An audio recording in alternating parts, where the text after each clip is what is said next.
3, 2, 1. Welcome to Queen Stage. We're here to spotlight the athletes, stories, and action in women's cycling, giving the sport the attention it deserves.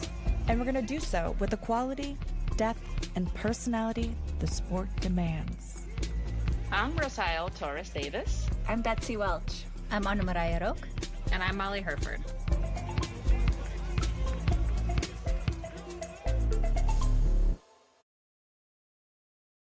So the boxing gloves came off for the last two stages. Any thoughts on those? Thought about just that concept in general. I'm like, wait, when the gloves come off, are we stopping fighting? Are we starting fighting? What does it really mean?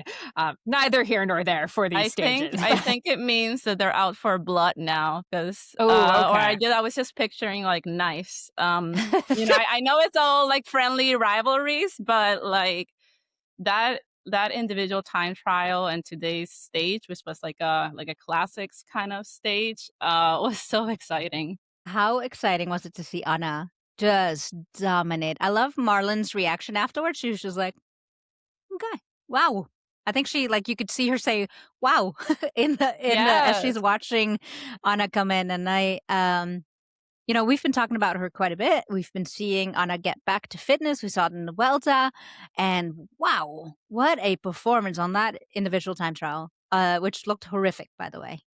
And I'm so glad because people just don't like time trials. A lot of people think time trial day is boring. I'm glad that this one was like on the shorter side. And I like that where it was placed right in the middle of the stage race. And like giving us an idea of the GC riders who are really in good shape. But then we had, then Marlen Reusser had some issues in today's stage. She was yo-yoing a bit. Any thoughts on that? I mean, she said after the race, after the time trial, she said she wasn't very happy about it. She had some concerns about how it went. So maybe she's not feeling 100%.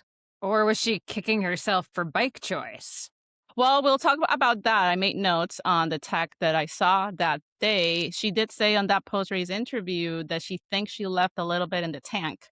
And yeah, wow. But then maybe she didn't, because maybe she needed to leave that little bit left to do okay today and not, spill too much blood. I think we've all raced enough to know it's very easy after the race to say, I think I left a little bit in the tank when you really had nothing left in the tank. You were on empty.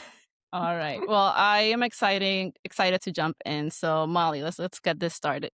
This episode is presented by SRAM, a longtime supporter of women's cycling and the technology behind some of the fastest bikes in the peloton. SRAM is powering Queen Stage's full coverage of the 2026 Giro d'Italia Women. And this is the Queen Stage Women's Cycling Podcast. I'm Molly Herford, here with Anna Maria Rook and Rosael Davis. And if you've been following the Giro d'Italia Women, you already know that this race has not held back. 5 stages down, 4 to go, and we're breaking it all down today. And we'll be back on Sunday, June 7th with our final recap. So we have 3 stages to cover today. Should we start with kind of the coverage of the GC, though? Yeah, the GC riders have emerged, finally. I know we didn't talk about them much in the last episode just because it was 2 sprinter stages and 3 sprinter stages, and they were obviously going to hide in the peloton and stay safe, but we're finally seeing them.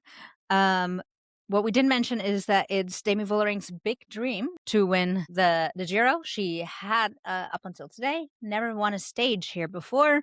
So her big goal, go for that pink jersey. But she's got kind of a lot of competition, I'd say. There's a old favorite reemerging in Anna van der Breggen, who's won it, correct me if I'm wrong, 3 times before? Is that right? She has won it 4 times. Ooh. Okay, that's wild. Like in 2021, 2020, 2017, and 2015. Wow. All right. Well, there you go. 4 times. And you could definitely see her experience showing in the stage today. And we can go in the breakdown a little bit later. But you could just see the confidence, the experience, that she knows how to defend the jersey once she has it. And Demi has her work cut out for her, I'd say. 100%. Definitely. So following stage 5, basically this is what the GC stands as. We have Anna van der Breggen, 1 minute ahead of Demi Vollering, followed by Antonia Niedermayer Isabella Holmgren, and Marlen Reusser. So let's just go back a little bit because we did have stage 3, which went to Elisa Balsamo. It was another sprint stage before we had the real shakeup that the individual time trial brought. And that was exciting because second place, who was second place? Lily Williams. I thought she was gonna Human-powered get it. health. I thought she was gonna get it for a second there. Any She's not thoughts a on that sprinter stage? either, which is wild. Like, she's a power rider, comes from the track and is a very good, like, just ruler, steady, lots of power. But man, I thought she was going to get it there for a second. Me too. Yeah. We said this on Sunday's episode. I am so excited to be able to talk about human-powered health in these races. Like, this is a team that really historically has been in the races, but never in the races, Yeah. Yeah, no, it Yeah. seems Just about Elisa Balsamo. I don't know if you saw during her time trial, she knew she wasn't going to be able to defend her time, but she at one point was surrounded by 10 fans just like walking with her. Did you see that? They were like running alongside her. She was literally surrounded. Like, she did so much for this race in her home country. Like, just having her in the pink jersey 3 days in a row, the people loved it. It was a really good performance on her end, one that was much needed because she hasn't really been in the mix lately. But for her country in general, the fans just absolutely ate that up. and not to rain on her parade, but after we recorded that episode on Sunday, we some other news came out around the whole drama with Lorena Wiebes' bike. That apparently the UCI officials used a fish. What do you call it? What is the name of the thing you use? The scale, a fishing Hanging scale. Oh, yeah, okay. to weigh the bike, and that apparently what caused the discrepancy was that Lorena decided to go one by that Yeah, day. I did see that. However, her team says when they weighed with the one by setup, when they waited at their own hotel, it was still up to par. Yeah. So actually, she raced the one by setup at Gent-Wevelgem, or Flanders Fields, whatever it's called these days. And they said that throughout the different times they weighed the bike, there was a 50-gram discrepancy. And so, as we mentioned before, the hanging scales, like the Park tool, that's very common. They have a plus or minus 20-gram accuracy anyway.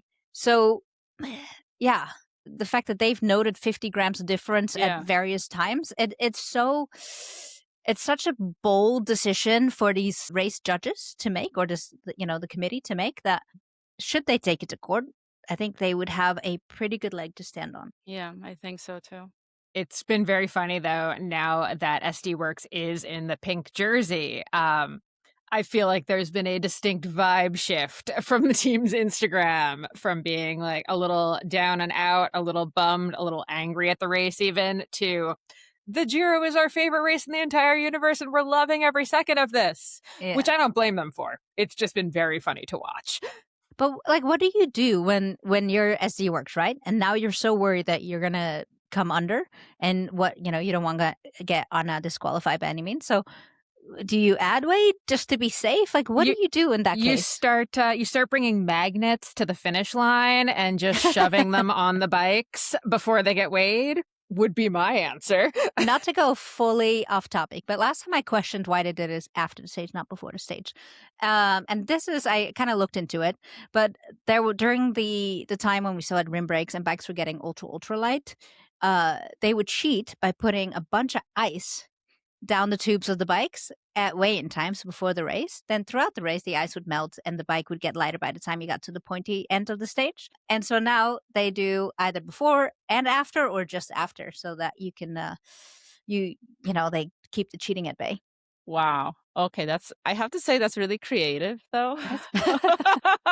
Hell on wireless shifting. I've seen a lot of things. I've seen people put pennies down tube on the seat to make it reach the UCI weight, but something that, ice, so it melts after. That's insane. That's crazy, right? I mean, the last time I was at the Giro, I remember seeing like little weights mounted below the bottle cages on bikes or in the handlebars to make sure they weren't heavy enough.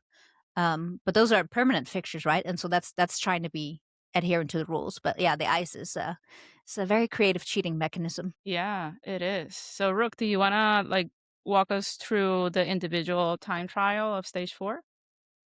How exciting was that? I mean, personally, I like a time trial anyway. Uphill time trial, the biggest conversation was around equipment, right? Who's going to run what? It was very interesting to see, like movie star, they decided Marlen Reusser decided to not go with time trial equipment. Both Demi Vollering and Anne van der Breggen were on specialized bikes, and they both went with the same setup. So they've all tested this beforehand, and it perhaps was influenced by the manufacturer's availability of the time trial bikes and whatever, but or rider preference, I don't know. But it definitely came down to, you asked us, would you take a time trial bike or would you take a road bike? Handling wise, road bikes are more comfortable, but aero is everything. And I think in the end, this stage was no exception, that even though it was straight uphill, there were enough sections where aerodynamics did play a factor. And that was evident in who won. Not to bring Anna's performance down to just equipment, but I'm sure it played a part. What do you think?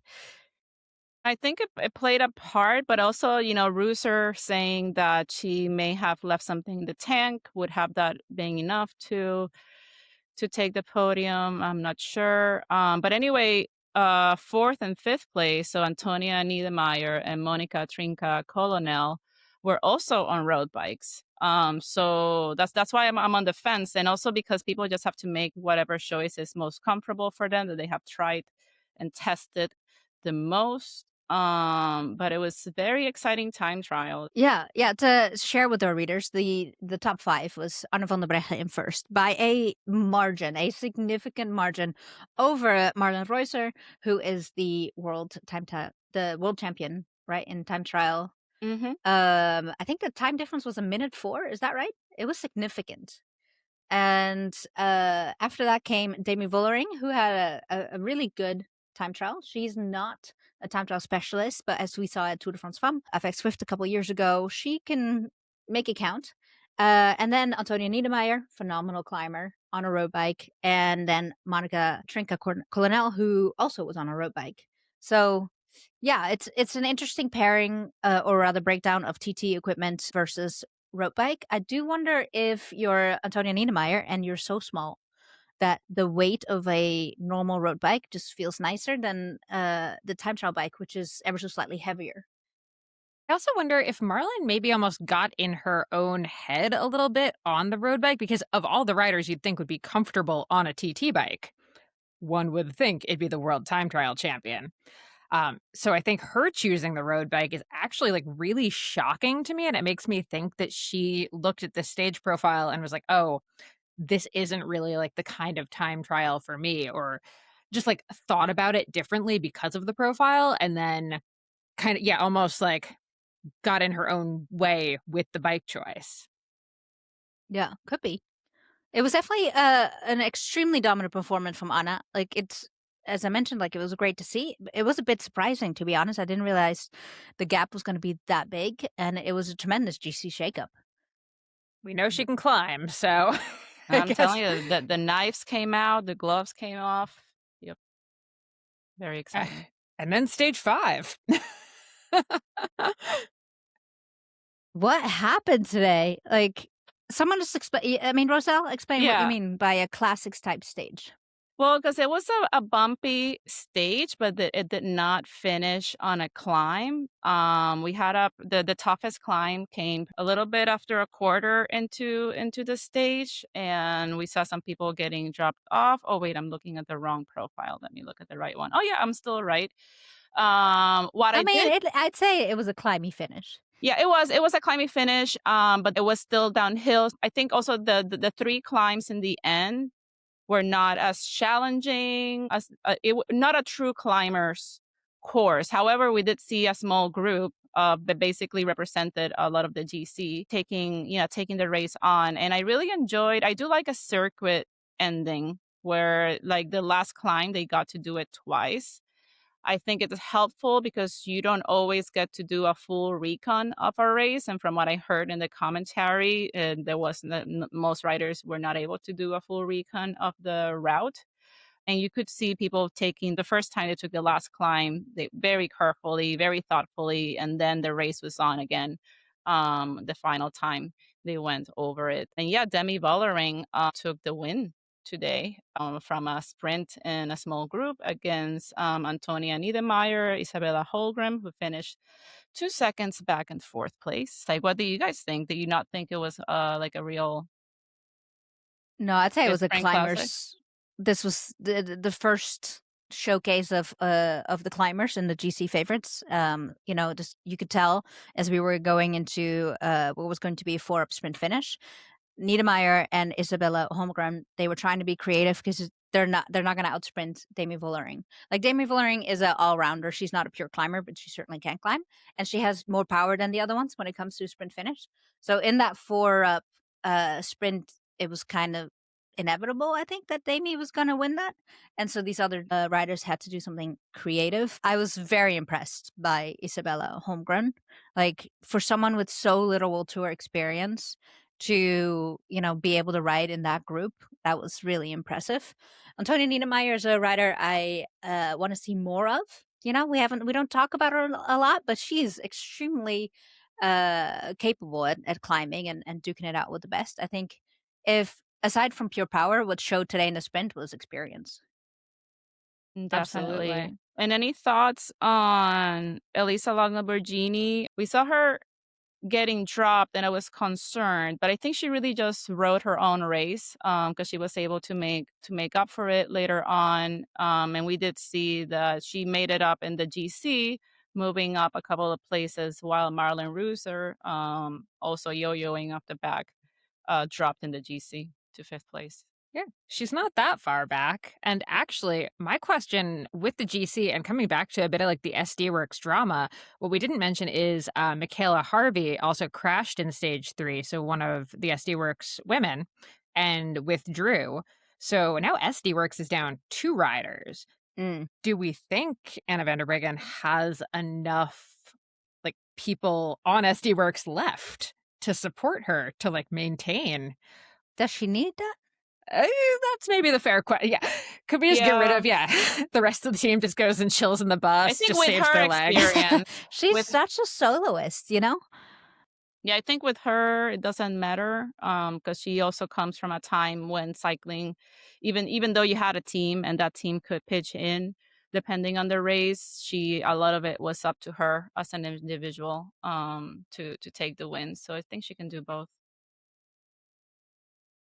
Would agree. What's interesting now, not to go too far into what's ahead, but we're gonna have a flat stage next. So those people that were struggling or yo-yoing, as you were mentioning, they're gonna be able to recover for a day. It's the last showdown for the sprinters, and then the GC battle continues. So after a really challenging day yesterday and another, punch in the gut today, tomorrow they get to kind of recover, and then we're going to see hopefully some fireworks in the finale. So what I like about the lineup this year and the way they did the stages is that it's not at all a done deal. That Anna is in pink. She has a good lead, but once those mountains come, that minute can be diminished very quickly. And I think there's been some surprises in this. We said it in the first episode. There's a lot of teams with sort of different lineups, different leaders. Actually, one that I wanted to shout out, speaking of climbing, Allison Jackson on stage 3 climbed really well. Like, I have to admit, I was not expecting it. I don't really think of her as being someone that can like hold a breakaway on a climb, but she did so well. I'm just really excited about the Canadians here, which alludes to what we're about to get to. But yeah, always. To it because I want to know. I actually don't know a lot about Isabella Holmgren, which you have prepared a little deep dive for us. Yeah. So Isabella Bella Holmgren, she is only 21 years old, but I think I'd say this is really her breakout year on the road. However, if you are like us and are fans of some of the more off-road sports, you've probably heard her name. Or if you haven't heard her name, you've heard her twin's name or her brother's name. So she has a twin. So it's a fraternal twin, her brother. No. So this is her twin is actually Eva Holmgren, who is her teammate on Lidl Trek. Oh my God. Her brother Gunnar Holmgren is a few years older, and he is one of Canada's top mountain bikers. Bella and Ava are actually arguably Canada's best cyclocross and mountain bikers, in addition to being absolutely amazing on the road. So Bella is currently leading the youth classification at the Giro. We saw her in the front of the race today. She was in that 4-woman breakaway, easily the least experienced rider of that bunch on the road. But what I love about Bella and what I'm so excited to talk about is I think she really exemplifies this like new guard of women's racing that we're seeing, where you actually have young girls who got into biking when they were, on little striders shredding around, and then started racing competitively like in their early teens, instead of what the school that all of us are from, where we didn't really get into racing till our late teens, 20s, maybe even late 20s for some of the women. I was going to ask, like, go ahead, boast a little. List off, she has what, 5 major world championship titles? Let's see. She won in 2023, which is arguably her like big breakout year. She won cyclocross world championships as a junior. She also won mountain bike world championships in 2023, 2024, and 2025. She was 5th in U23 cyclocross world championships last year. Won gold in the women's cross country and short track. Oh, and we should mention went to the Olympics in 2024 as a then 19-year-old. Yeah, 19-year-old. With her brother, actually. So her brother was the mountain bike men's pick, and she went for Canada for the women. So she is truly a triple threat. She is from Ontario.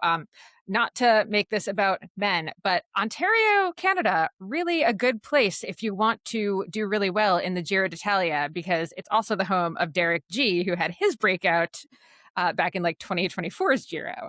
So something about the non-climbing area that we live in just really makes for fantastic mountain climbers. I have no idea how. It's the same as the Dutchies, right? Look at Anne van der Breggen. Right. From the Netherlands and you climb. Yeah. So Bella just turned 21 like 2 weeks ago. So happy belated birthday for her. Yeah, you can finally drink champagne on the podium. Well, we're Canada. She could have drank it 2 years ago here too. So again, this is what we really talk about when we talk about like the environment girls grow up in. So her parents are both really, really good cyclists. They were both professional mountain bikers back in the 90s, early aughts. They raised their kids on bikes. Like these kids were we have this bike and ski place near us, Hardwood Hills, and they were going there before they could really even pedal. They were at the Wednesday night worlds, as we call it, like there with like literally like 100 other little kids just shredding around, where it's like, yeah, they're racing their tiny little bikes, but it's really about the freezies or the ice cream at the end. All of their friends ride bikes. They all ride bikes together. She was on the Stimulus Orbea team kind of before getting onto Lidl Trek. And that was literally just like a local team that her dad, who was also like Ontario's head mountain bike coach at the time, he was running it. Like it was really very much a family affair. I love being able to look at her and see where she is now, because when she was 14, I had to do the math and realize it. When she was 14, we were with her on her first international training camp. We were in Girona with a bunch of Ontario juniors, and her and her sister were just there. And, we were working on pedaling up the climbs. And I'm like, as I'm watching her climb, I'm like, yeah, I totally was telling her the wrong advice on climbing when we were in Spain. And she clearly did not learn anything from me, but I'm very excited that I got to be there for like tiny bits of it. It's the first time I've gotten to really see a young rider like this graduate into these ranks and be so successful almost no matter what bike she gets on. She was actually a competitive swimmer prior to that and like quite good, and then kind of had to choose the lane and went for cycling, thankfully. But yeah, just really, really fun to watch, and really fun to watch her twin as well. Like Ava also has a smattering of world championship podiums, national titles, really great palmares for her in all 3 disciplines as well.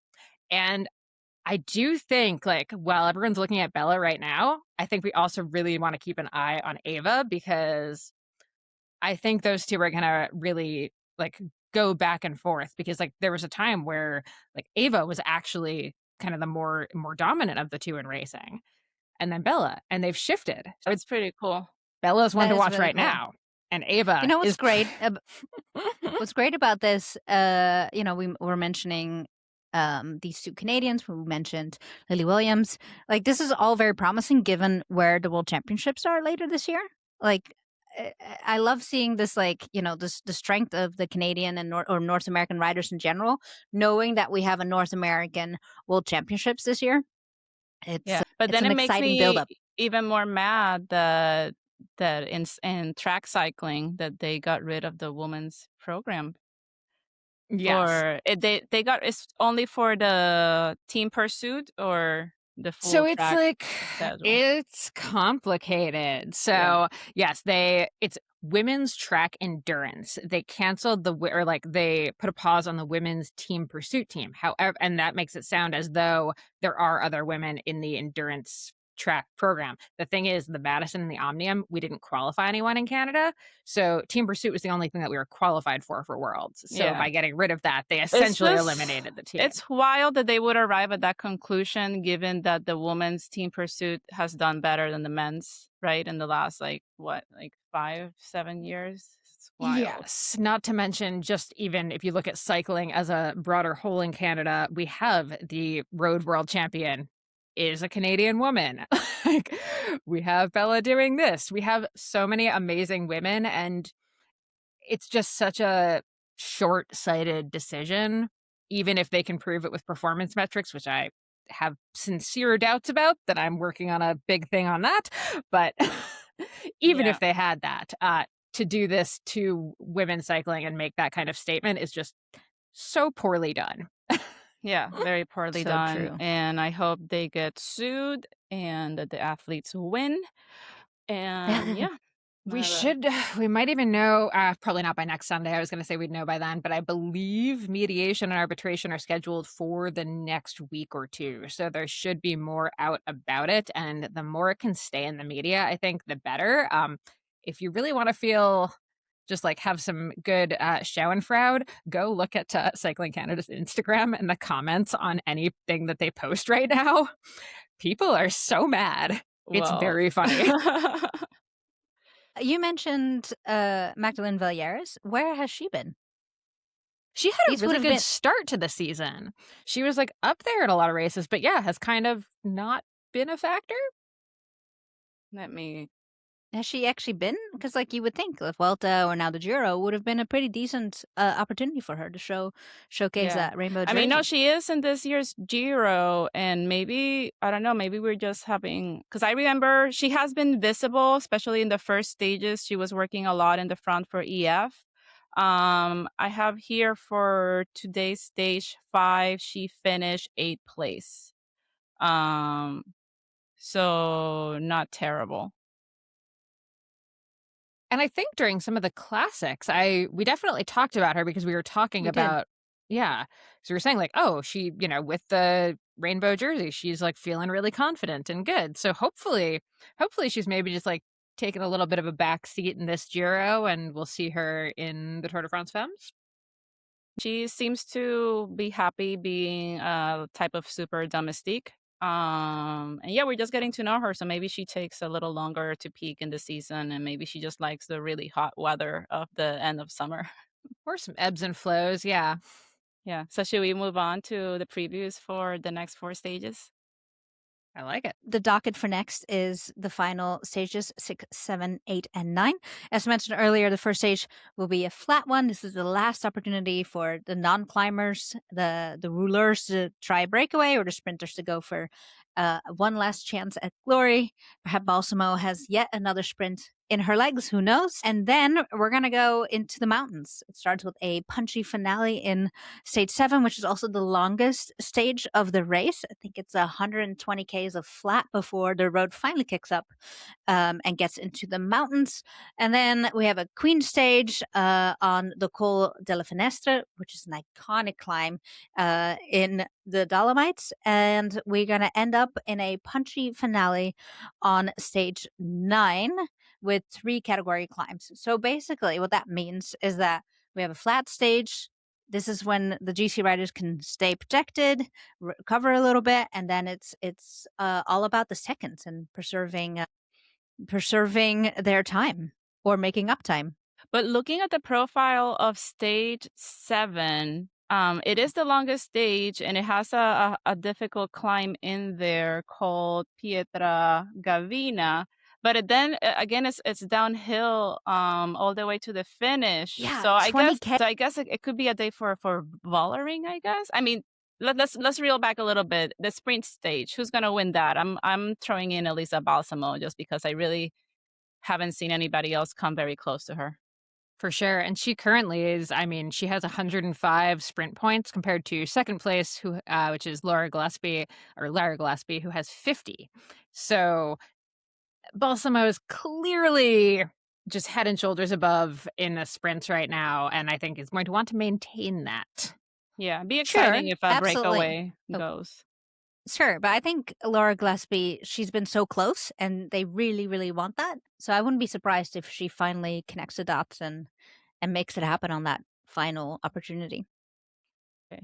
And then stage 7, I do think it will be a stage that Demi Vollering may do everything she can to, number one, take the pink jersey and also just take all the points she can, because it's just interesting what you mentioned earlier, because I do see her as a pure climber, but I guess you're right. Like, there are pure climbers out there, and she does pack a punch that other riders don't have. So yeah, I can definitely see her doing everything possible to win a sprint from a reduced group or arrive solo to the finish. Okay, when we say 20K downhill to the finish, how downhill are we talking? Like, is this going to be a descender, like, showdown? Well, I'm not sure. I'm only looking at the elevation profile. I don't know if how twisty that descent is. But she did very well descending yesterday. Like, she almost gave us a heart attack a couple of times. You know who's an absolutely phenomenal descender and who I've had the pleasure of being at a stage with before the Giro was Lucinda Brandt. And I remember this stage very vividly because she was descending like she was in a solo breakaway. She was descending like an absolute baller to the point where the camera on the motorcycle could no longer keep up with her on this descent. And so the camera lost sight of her, and then she crashed. She got back on, got passed by the chasing group, and then she like passed them again to win the stage. It was just I remember such a phenomenal showcasing of descending to the point where you're going faster than the motorcycle can on these twisty and turny Italian roads. Yeah, that's wild. Okay, so what do you think it's going to happen? Let's look again, big picture of these last 4 stages, because the last stage will be a stage for, hopefully, for the rollers and like all the sprint classic type riders or one-day racers to get a win if the GC is not completely decided by stage 8, which is the Queen stage, right? But I don't know. Do you think that the GC is going to want to take the pointy end of the race to make things work in these next stages? Or are they going to do the thing where they're going to let somebody else go that is not a threat to the GC, and they'll have their own race like in the middle of the course? Yes, I'm gonna guess we're gonna see all of that. I mean, you mentioned SD Works earlier losing the riders, Molly, and I think that's gonna be a factor in terms of who can control the race. Like when for SD Works, the game here will be to control the race and make sure it stays within their grasps, keeping Anna, favorably placed near the front without her having to do all the work. So that'll be a big job for them. All the teams will be doing that, a lot of controlling, and then Demi obviously has to gain time. So we'll be seeing a very active FDJ. But I do think like we're gonna see that stage 7 is just so long that during that first 120 kilometers, you're gonna see people wanting some camera time, people getting some points, and just this is their last opportunity to get a breakaway happen. So we're gonna see that, but within a manageable distance, if that makes sense. Mm-hmm. Do you think any of them expected someone to be this far ahead after that time trial? Like, I cannot imagine that Reusser or Vollering expected Anna van der Breggen could be that far ahead. Like, it's a huge percentage point for, like a minute in 32 minutes total. Yeah, actually, I wanna take a look at how many like, what is the remaining roster for SD Works. I mean, I know she has Elena Cecchini left, right? So that's a good road captain to have at your side. But this is one thing that I do love about men's cycling in terms of like Tade's unsatiable hunger to always win. Like he will go for the wins regardless, right? He's less protective of his lead and more like he's not defense is the best offense type person. He's a offense is the best offense type person, and I don't know if we see that same attitude happening in women's cycling quite yet. Like I don't think Anna is that confident with her lead to just go on the attack constantly, but I would love to be wrong. I Like, guess Oh, go no, ahead. yeah, I guess, I mean, Lorena Wiebes was not gonna be able to help a lot anyway. I don't know very well Michaela Harvey, and then she has left Barbara Guarischi, and Femke Garitza, Elena Cecchini, and Valentina Cavalar. Gerets So is a good one for stage 7, and uh, sorry, who did you? Oh, Harvey. Obviously, she'll be a good asset for her in the but climbs. No, Harvey Harvey's didn't out. start. Yeah, she's Oh, out. that's right. Yeah. Yeah. Yeah, on stage 4. So she only has she has a small team left. Yeah, I guess I was just wondering, what could SD Works do tomorrow, for example, on that flat stage, to keep an edge of sorts. They're going to be on the defense. And I think it would be great if we saw the other teams be more aggressive, you know? Like Niedermeyer is going to have to sit in, so send someone else that is not, uh, a GC risk up the road and get that breakaway. Ooh, or if you're Trek or Lidl Trek, Canyon SRAM, FTG United, do you actually just like keep just attacking, like forcing SD Works to do a lot of work? Do you put like Bella into into the breakaway and actually like force Van der Breggen to go after her and just kind of try to tire her out? It's and Lidl Trek has, we should also add, we didn't mention, Lidl Trek has Neve Fisher Black also sitting 7th in the GC. So they can play some really cool, like cat and mouse kind of games. I mean, what do they have to lose, right? They're 2 minutes and 2:33 down. So they can do some dumb stuff and just see what works and try to tire people out. Yeah, so I Yeah. guess we'll see Little Trek and UAE focus more on bettering their placement in the GC. And then maybe on the longer stages, we'll see more of the teams that we haven't seen a lot from, maybe making more of an appearance in the front of the race, like Bisma, Lisa Bike, and who else? Sorry, I had the start list here somewhere. Here it is. Like AG Insurance, Bisma Lisa Bike, and even EF Education, Oatly, and all the other teams. Mm-hmm. No matter what happens on stage 7, I think it's all going to come down to stage 8, the Queen stage, Col de Finestre. Like that is going to be where the GC will be, I think, pretty set after that performance. But unless it's like the Vuelta and we're going to get another big surprise out of a climber we did not see coming. Yeah. What does Vollering have to do to win this? Do we think she has to go on the Queen stage and just try to get that minute back? I don't know. Is that too late? Does That's she what I need to think. do I think something on? Yeah. Yeah, I think she will have to do something before that on stage 7. So we'll see. Yeah, I think so.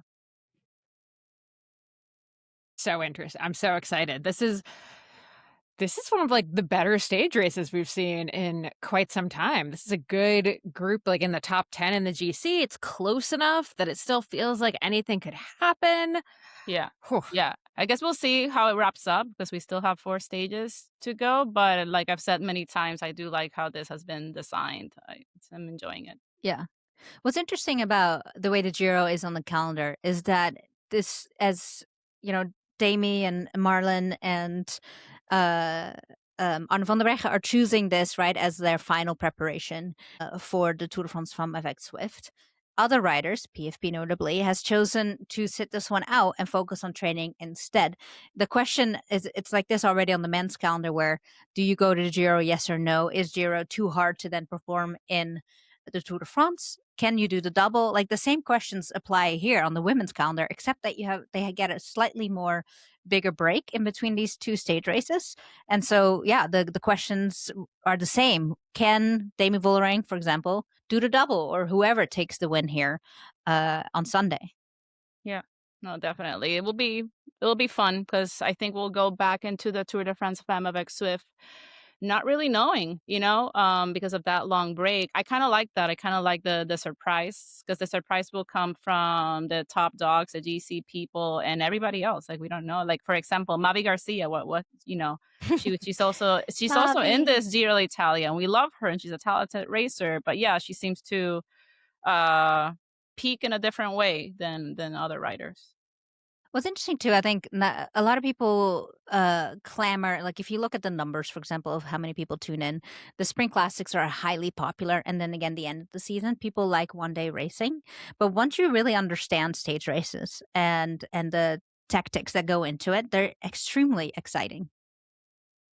Absolutely. And I mean, I hate to say controversy is good, but like in some ways, Wiebes getting DQ'd has probably been the best thing that could have happened to this year's Giro, only because now so many armchair sports fans are tuned in, or at least like now recognize that there is in fact a Giro d'Italia women that they could watch.